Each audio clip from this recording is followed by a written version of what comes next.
আসসালামু আলাইকুম।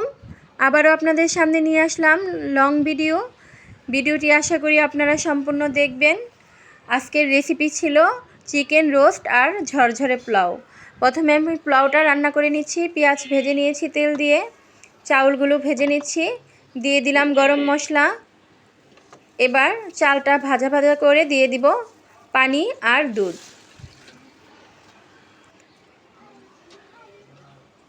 দিয়ে দিলাম কাঁচামরিচ। এবার সুন্দর করে চামচ দিয়ে নেড়ে ঢাকনা দিয়ে ঢেকে দিচ্ছি।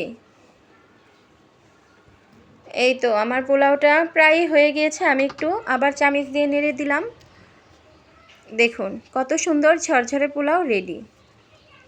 দেখেছেন? খুব সহজে আপনারাও বাসায় এইভাবেই পোলাও রান্না করতে পারবেন। এবার পোলাও রান্না শেষ। এখন আপনাদের চিকেন রোস্ট রান্না করে দেখাচ্ছি।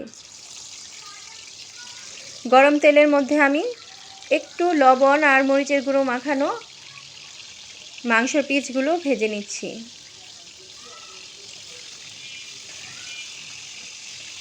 মাংসের পিসগুলো ভালো করে আমি ভেজে নেব। খুব বেশি ভাজবো না, আবার একদম কমও ভাজবো না, মাঝামাঝি করেই ভেজে নেব। আমার মাংসগুলো ভাজা হয়ে গিয়েছে। আমার আরও কিছু মাংস আছে, সেগুলো আমি ভেজে নিচ্ছি।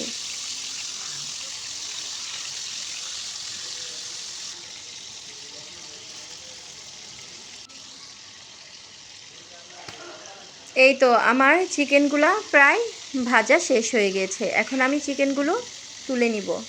এখন সেই তেলে আমি দিয়ে দিব পেঁয়াজ কুচিগুলো ব্রেস্তা করে নিচ্ছি। আমার ব্রেস্তা হয়ে গিয়েছে, ব্রেস্তাগুলো আমি উঠিয়ে নিচ্ছি। এখন আবার আমি পেঁয়াজ কুচি দিয়ে দিলাম। পেঁয়াজ কুচিগুলো ভালো করে ভেজে নেব। এখন দিয়ে দিব আদা রসুন বাটা, দিয়ে দিলাম পেঁয়াজ বাটা, কাঁচামরিচ বাটা। এবার এই তিনটি উপকরণ ভালো করে তেলের সাথে আমি ভেজে নেব, যেন কাঁচা গন্ধটা না থাকে।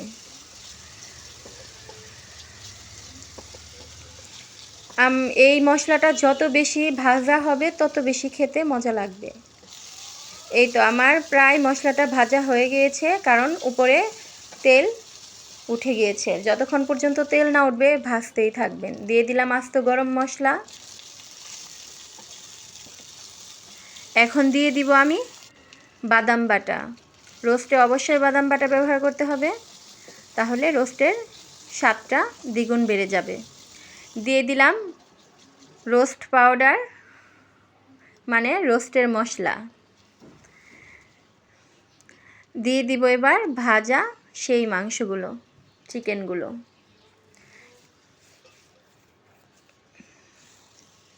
এই চিকেনগুলো দিয়ে আমি এখন আরেকটু চিকেনটা কষিয়ে নিব মশলার সাথে।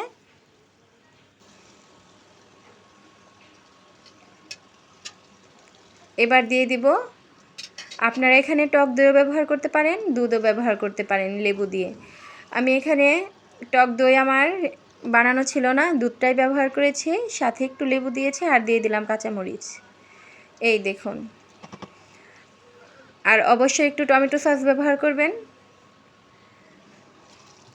এই তো আমার হয়ে গিয়েছে। এখন আমি দিয়ে দিব ভাজা গোলমরিচের গুঁড়ো আর জিরার গুঁড়ো।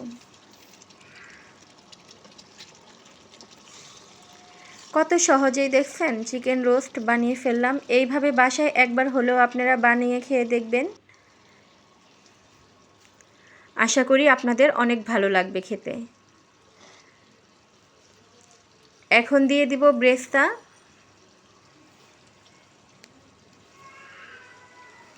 এইভাবে রোস্ট রান্না করলে এত অসাধারণ তৃপ্তি লাগে। আমার বাসায় যে কোনো মেহমান আসলেই আমার হাতের রোস্টটা তারা খুবই পছন্দ করে। আপনারা বানিয়ে দেখবেন, সত্যি খুবই ভালো লাগবে। আমার রান্নাটা হয়ে গিয়েছে। আমি এখন খাবারটা সবার জন্য বেড়ে দিচ্ছি।